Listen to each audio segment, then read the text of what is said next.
The latest specials for Doctor Who have been extremely disappointing, and I know so many people were hopeful, seeing as they were bringing back a fan favorite, David Tennant, but now the casting director is responding to criticism of their race swapped Isaac Newton, saying it's sad that we're in a time where people villainize minorities, completely not understanding why people are so upset about this.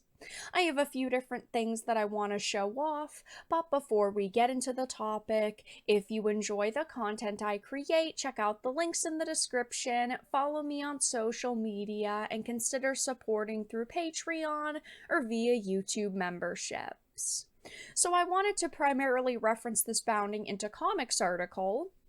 It says, according to Doctor Who's casting director Andy Pryor, the backlash to the series' race swapping of the real world historical figure Sir Isaac Newton has nothing to do with historical accuracy or a growing exhaustion with identity politics, but is instead based solely in, you guessed it, viewers' own racist attitudes. Now, we are not talking about some fictional character they made up for this series that might be loosely based on a real individual. No, they are taking a real human being, a very important real human being, and altering them. That is why people are upset, not because of, racism.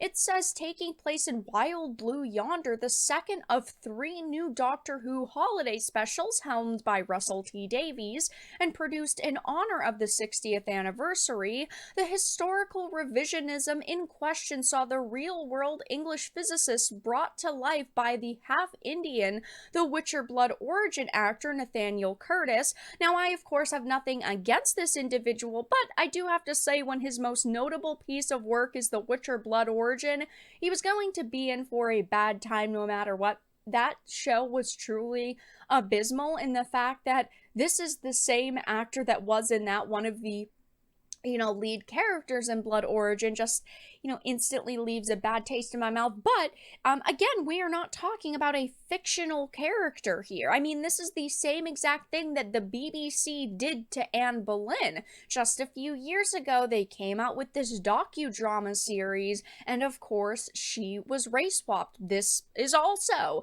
BBC, so BBC's definitely got a running track record when it comes to, race swapping and altering real people. But it says, following the special's premiere, Andy provided insight into his subversive casting decision, first broaching the topic after being met with praise from Opie for how well he was able to keep Curtis's appearance a secret. The casting director explained, because it's a brief but important moment, you can get an actor in and out quite quickly with parts like that. That was Russell's idea, actually. We had talked a lot about trying to get him in the show at some point, and I think it's sort of rather cheeky but a fun interpretation of Isaac Newton. Yeah, it's so fun and so cheeky that we're disrespecting the legacy of this real human being. From there, the discussion turned to how there's been backlash from so-called fans of Doctor Who in regards to these particular castings.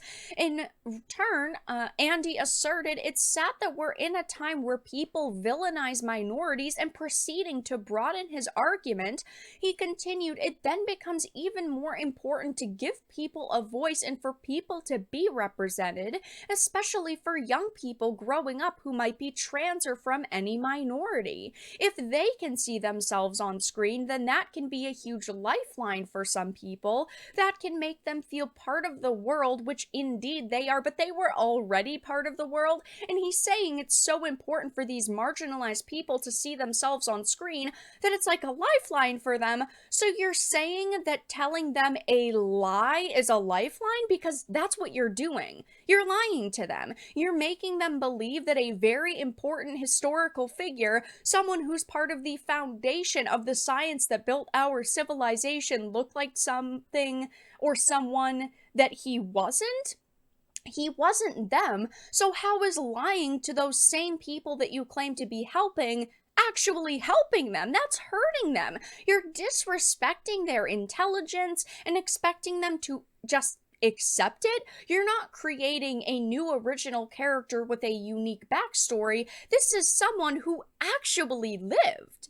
If he wants to give the people he's referring to representation on screen, then do it in the right way by creating well-written stories with characters with personalities, and they're more than their identity, that their identity is nothing more than a simple descriptor alongside their personality and skills, but it isn't their sole defining attribute. I mean, this is, again, insulting to the people you claim to care about. I mean, does he think he's writing a Marvel What If or an alternate history?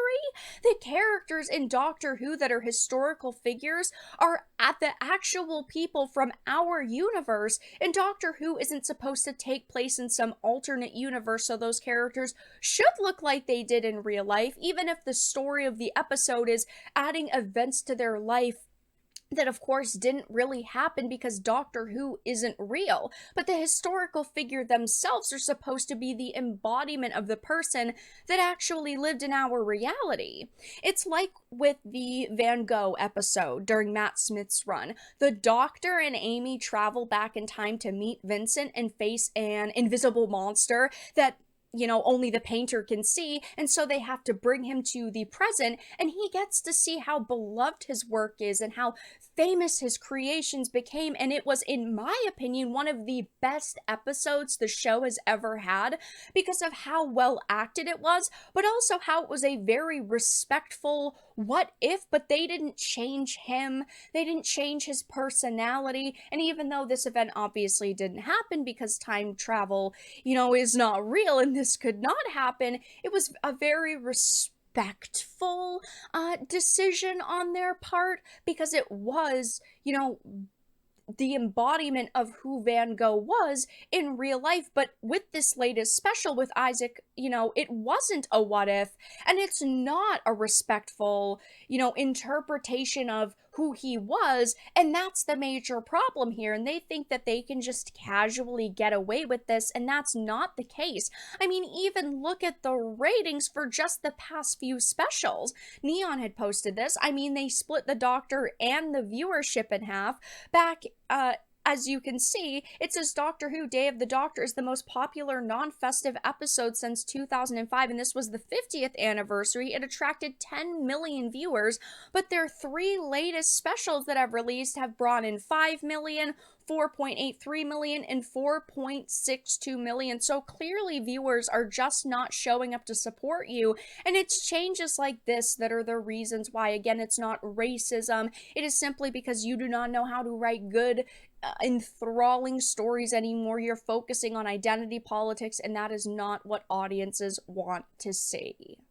But that's all that I really had to discuss in this video. Let everyone know your thoughts in the comment section down below. If you enjoyed this, make sure to give it a like, share it, and subscribe to the channel. And of course, if you didn't, make sure to give it a dislike. I appreciate your support either way, but I will talk to you all again in the next video really soon.